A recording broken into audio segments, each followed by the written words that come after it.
Most people, half of what they thought today is the same things they thought yesterday about themselves, about their life, about their business. That's why most people's lives don't change very much.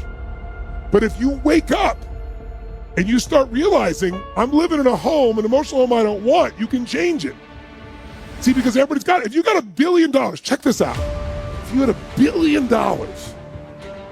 but the habitual emotions you go back to are frustrated, pissed off, then your life is called frustrated and pissed off. It doesn't matter how much money you have.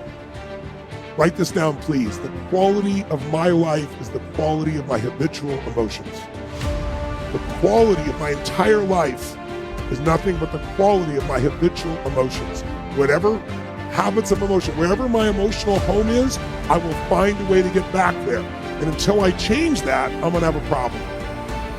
How many of you see people in some part of the world, in my country, for example, you'll see this in the middle of America where there's certain places that have cyclones all the time. Or maybe down in New Orleans or places where every few years you get a huge storm that wipes out everybody right on the coast there. But then 2 years later, it happens again. They rebuild, it happens again. How many have ever thought to yourself, why don't these people move? Why don't they move, guys? Because it's what they're conditioned. They call that home. I don't want to leave my home. It's what I know. It's easy to see when it's somebody else and it's physical. It's harder to see when it's yourself and it's emotional. You have an emotional home.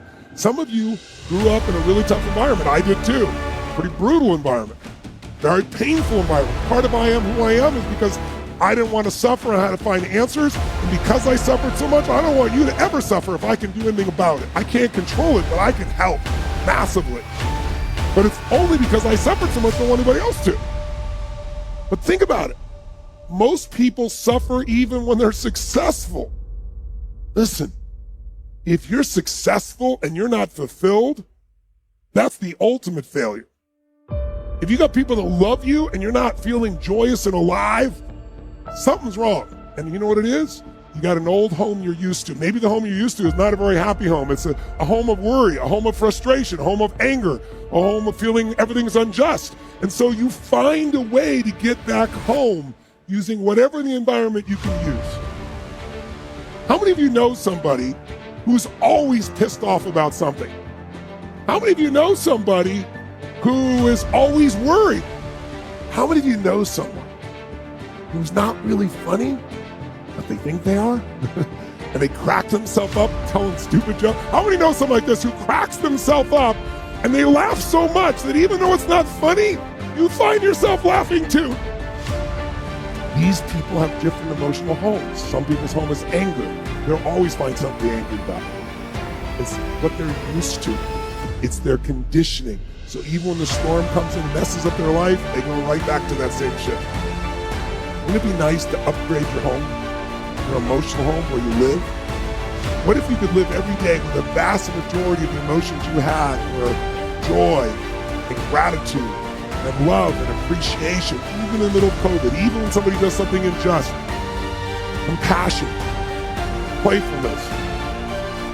What would that feel like if you were in those states every day, 99% of the time when you weren't, you got out of it quick? You can make that change this weekend, and I'm not exaggerating an ounce. I'm not saying you're going to be perfect and never have a negative feeling, because negative feelings are sometimes a signal to make us change. But most people have a negative feeling and they just hang on to it and keep living with it and find other things to be negative about. That will never give you what you want. The money won't do it. The acknowledgement of others won't do it. Everything you think will do it will not do it. Only one thing will do it. You drawing a line in the sand and making the most important decision of your life that you're going to live in a beautiful state no matter what. Because life is too short to suffer. And we have a choice. Listen to me. Pain is sometimes part of life, but suffering is a choice.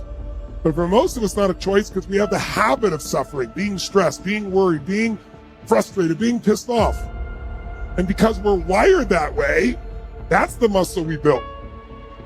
But if we rebuild our home here so it's even more magnificent, then you can have the life that you desire and deserve. And you can do it in one weekend only if you give your all and push enough energy out while you're doing it, while you're learning. Who's up for this here? So who's up for enhancing your home massively? Say aye. Aye. Say aye.